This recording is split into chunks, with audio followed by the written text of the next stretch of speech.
আসসালামু আলাইকুম রহমতুল্লাহি তাআলা ওয়া বারাকাতুহু ওয়া মাগফিরাহ।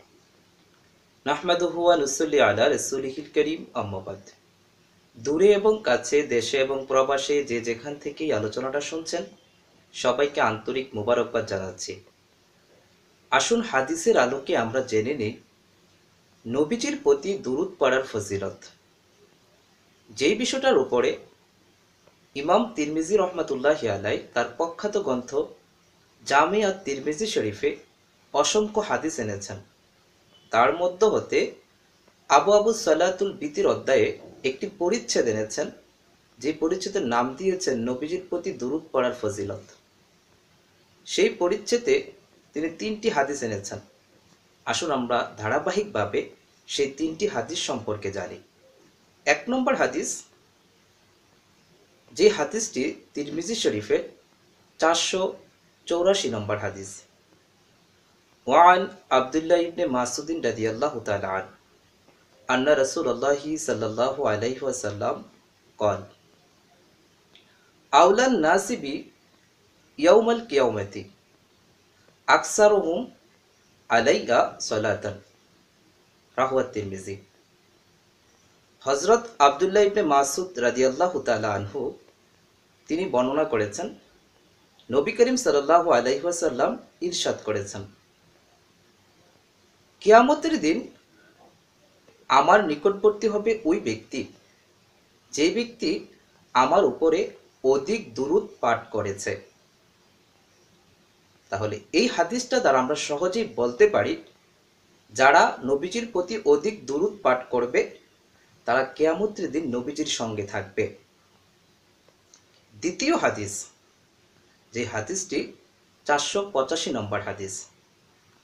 ওয়ান আবি হুরাইরা রাদিয়াল্লাহু তাআলা আনহু قال قال رسول الله صلى الله عليه وسلم من صلى علي صلاة صلى الله عليه بها عشرا، রাহু তিরমিজি। হযরত আবু হুরাইরা রাদিয়াল্লাহু তাআলা আনহু হতে বর্ণিত, তিনি বলেন, নবী করিম সাল্লাল্লাহু আলাইহি ওয়াসাল্লাম ইরশাদ বলেছেন, যে ব্যক্তি আমার উপরে একবার দুরূদ পাঠ করবে, আল্লাহ রাব্বুল আলামিন সেই ব্যক্তির প্রতি 10টি রহমত নাজিল করবেন।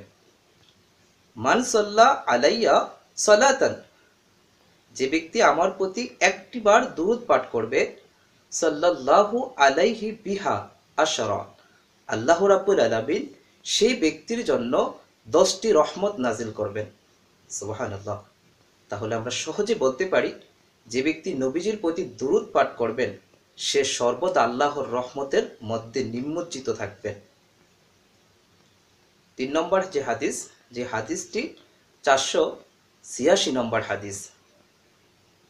ওয়ান উমর ইবনুল খাত্তাব রাদিয়াল্লাহু তাআলা আনহু قال إن الدعاء موقوف بين السماء والأرض لا يصعد منه شيء حتى تصلي على النبي صلى الله عليه وسلم হাজা হাদিসুন হাসানুন সহিহুন, রাহু তিরমিজি।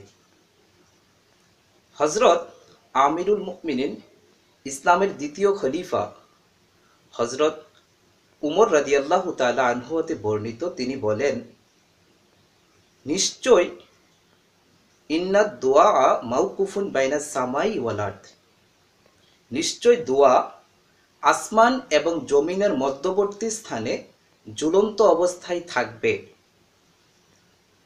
লা ইয়াসআদু মিনহু শাইউন, এই দোয়ার কিছুই আল্লাহর নিকটে পৌঁছবে না বা উপরে যাবে না, হাত্তা যতক্ষণ না তুসাল্লিয়া আলা নবী সাল্লাল্লাহু আলাইহি ওয়াসাল্লাম, নবীজির প্রতি দুরূদ প্রেরণ না করা হবে। তাহলে আমরা সহজে বলতে পারি, যে দোয়ার মধ্যে নবীজিকে স্মরণ করা না হয়, নবীজির উসিলা না চাওয়া হয়, নবীজির উপরে দুরূদ এবং সালাম প্রেরণ না করা হয়, সেই দোয়া আসমান এবং জমিনের মধ্যবর্তী স্থানে ঝুলন্ত থাকবে, সেই দোয়া আল্লাহর নিকট পৌঁছবে না। দোয়া কবুল হওয়ার জন্য শর্ত হলো আল্লাহর নিকট দোয়া পৌঁছা। যদি আল্লাহর নিকটে দোয়া যদি না পৌঁছে, তাহলে সেই দোয়া কবুল হওয়ার তো কোনো প্রশ্নই আসে না। কারণ দোয়া আল্লাহর নিকট পৌঁছার জন্য শর্ত হলো নবীজির উপরে দুরূদ পড়া। কেউ যদি দোয়ার মধ্যে নবীজির প্রতি দুরূদ না পড়ে, নবীজির প্রতি সালাম না দেয়, নবীজির শাফায়াত না চায়, তাহলে সেই দোয়া আসমান এবং জমিনের মধ্যবর্তী স্থানে ঝুলন্ত অবস্থায় থাকবে, আল্লাহর নিকট পৌঁছবে না।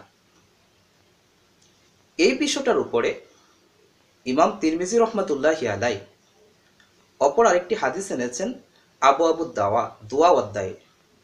যে হাদিসটি হচ্ছে 3556 নম্বর হাদিস। ওয়ান সালমান আল ফারসি রাদিয়াল্লাহু তাআলা আনিন নবী সাল্লাল্লাহু আলাইহি ওয়াসাল্লাম قال إن الله حي كريم يستحي إذا رفع رجل إليه يديه أي يردهما صفرا خائبتين রাহু তিরমিজি। হযরত সালমান ফারসি রাদিয়াল্লাহু তাআলা আনহু হতে বর্ণিত, তিনি বলেন, নবী করিম সাল্লাল্লাহু আলাইহি ওয়াসাল্লাম ইরশাদ করেছেন, বলেছেন, নিশ্চয় আল্লাহ রাব্বুল আলামিন অতীব লজ্জাশীল এবং দানশীল দাতা। আল্লাহ রাব্বুল আলামিনের নিকট যদি কোনো বান্দা ইজা রফা রাজুলু ইলাইহি ইয়াদাইহি, যখন কোনো বান্দা আল্লাহর নিকট হাত তুলে দোয়া করে, আইয়ারুদ্দাহুমা সিফরান খাইবাতাইনে, আল্লাহ রাব্বুল আলামিন সেই হাত খালি ফেরত দিতে আল্লাহ রাব্বুল আলামিন লজ্জাবোধ করেন।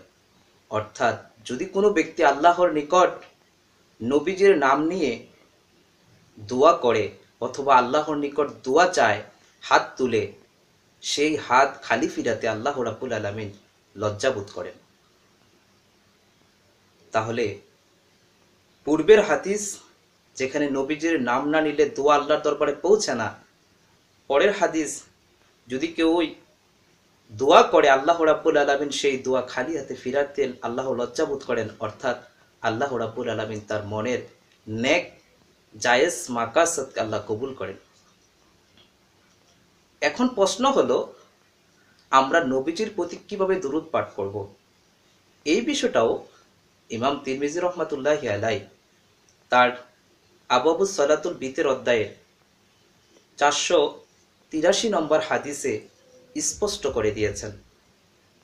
ওয়ান কাব ইবনে হুজরাতা রাদিয়াল্লাহু তাআলা আন قال قلنا يا رسول الله صلى الله عليه وسلم هذا سلام عليك قد علمنا كيف صلاة عليك قال قولوا اللهم صل على محمد وعلى آل محمد كما صليت على إبراهيم إنك حميد مجيد وبارك على محمد وعلى آل محمد كما باركت على إبراهيم إنك حميد مجيد রাহু তিরমিজি।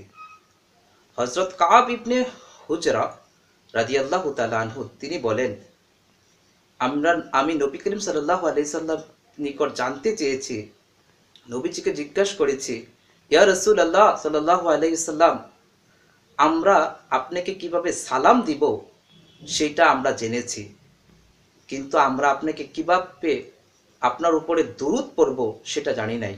আমরা আপনার উপরে কিভাবে দুরূদ পড়ব? কাইফা সালামু আলাইকা ইয়া রাসূলুল্লাহ। তখন নবী করিম সাল্লাল্লাহু আলাইহি সাল্লাম বললেন, কওলু আল্লাহুম্মা সাল্লি আলা মুহাম্মদ ওয়া আলা আলি মুহাম্মদ কামা সাল্লাইতা আলা ইব্রাহিম, অর্থাৎ দুরূদ ইব্রাহিম আমাদেরকে শিক্ষা দিয়েছেন। কেন? কারণ হচ্ছে কাব ইবনে হুজর যেই সালামের কথা বললেন, যেই সালামটুকু আমরা জেনেছি বলেছেন, সেই সালামটুকু হলেন আমরা তাশাহুদে যখন নবীজির প্রতি সালাম দেই আসসালামু আলাইকা আইয়ুহান নবী, এই তাশাহুদের মধ্যে আমরা নবীকে সালাম দেই কিন্তু নবীজির প্রতি দুরূদ পড়ি না। কারণ আল্লাহ রাব্বুল আলামিন আমাদেরকে নির্দেশ দিয়েছেন নবীজির প্রতি দুরূদ এবং সালাম পড়ার জন্য পবিত্র কোরআনে। তাহলে যদি কোনো ব্যক্তি দুরূদ পড়ে সালাম না দেয় অথবা সালাম পড়ে দুরূদ না দেয় তাহলে পরিপূর্ণ হয় না। সাহাবাদের আকীদা হচ্ছে, ঈমান হচ্ছে, আমরা তো তাশাহুদের মধ্যে নবীজিকে শুধু সালাম দেই, তাহলে আমরা দুরূদ কিভাবে পড়ব? তখন নবীজি বললেন, তোমরা দুরূদ ইব্রাহিম পড়ো। সেই দুরূদ ইব্রাহিমে রয়েছে দুরূদ আর তাশাহুদে রয়েছে সালাম। তাই যদি কোনো ব্যক্তি দুরূদ পড়ে এবং তাশাহুদে সালাম পড়ে তাহলে দুটা মিলে দুরূদ এবং সালাম একত্রিত করে নামাজ পরিপূর্ণ হয়, আল্লাহর নির্দেশ যথাযথভাবে পালন করা হয়। এখন দুরূদ ইব্রাহিম নামাজের জন্য খাস, কারণ নামাজে যেহেতু তাশাহুদে সালাম রয়েছে, দুরূদ ইব্রাহিম যোগ করা হয়েছে দুরূদ সংযুক্ত করার জন্য। এখন কেউ যদি নামাজের বাহিরে দুরূদ ইব্রাহিম পড়তে চায় তাহলে তাকেও তাশাহুদ পড়তে হবে, কারণ দুরূদে ইব্রাহিমে দুরূদ রয়েছে, দুরূদ ইব্রাহিমে সালাম নাই। নামাজের বাহিরে যদি আপনি নবীর প্রতি দুরূদ পড়েন, সালাম না পড়েন, তাহলে আল্লাহর নির্দেশ পালন করা হয় না। কারণ আল্লাহ রাব্বুল আলামিন কুরআনে বলেছেন যে ইন্নাল্লাহা ওয়া মালাইকাতাহু ইউসাল্লুনা আলান নবী, আল্লাহর এবং আল্লাহর ফেরেশতাগণ নবীর প্রতি দুরূদ এবং সালাম প্রেরণ করেন। এবং ইয়া আইয়ুহাল্লাযীনা আমানু সাল্লু, তোমরা নবীর প্রতি দুরূদ এবং সালাম পেরো, আলাইহি তাসলিমা, সম্মানের সাথে, সাল্লু আলাইহি ওয়া সাল্লিমু তাসলিমা, সম্মানের সাথে তোমরা দুরূদ এবং সালাম প্রেরণ করো। এই আয়াতের হুকুম নির্দেশ পালন করার জন্য আমাদেরকে অবশ্যই নবীজির প্রতি দুরূদ এবং সালাম উভয় প্রেরণ করতে হবে। তাই আমরা দুরূদ ইব্রাহিম নামাজের মধ্যে পাঠ করব। এর বাহিরে আমরা যেই দুরূদগুলোর মধ্যে নবীজির প্রতি সালাম আছে এবং দুরূদ রয়েছে, দুটা যেটার মধ্যে রয়েছে সেটা আমরা তেলাওয়াত করব। আসুন আমরা সবাই যখনই আমরা একটু অবসর হব সদা সর্বদা নবীজির প্রতি দুরূদ পাঠ করি। যে ব্যক্তি নবীজির প্রতি দুরূদ বেশি বেশি পাঠ করবে, কিয়ামতের দিন নবীজি তার সঙ্গে রাখবেন। আর যে ব্যক্তি নবীর প্রতি একটি দুরূদ পাঠ করবে, আল্লাহ রাব্বুল আলামিন 10টি রহমত তার জন্য বর্ষণ করবেন। তাহলে এতগুলা রহমত, আর যে দোয়ার মধ্যে নবীজির নাম না নেওয়া হয় সেই দোয়া আল্লাহর নিকট পৌঁছে না, আসমান এবং জমিনের মধ্যবর্তী স্থানে ঝুলন্ত থাকে। এত ফজিলত দুরূদের, তাহলে আমরা কেন নবীর প্রতি দুরূদ পড়ব না? আমরা কেন এত রহমত বরকত ফজিলত থেকে বঞ্চিত হব? তাই আসুন আমরা অধিক হারে নবীজির প্রতি দুরূদ পড়ি এবং নবীজিকে স্মরণ করি। এই হাদিসগুলো আমরা জেনে যথাযথ আমল করি এবং অপরকে জানাই। এই আশা ব্যক্ত করে আপনাদের কাছ থেকে বিদায় নিচ্ছি। আসসালামু আলাইকুম ওয়া রাহমাতুল্লাহি তাআলা ওয়া বারাকাতুহু ওয়া মাগফিরাহ।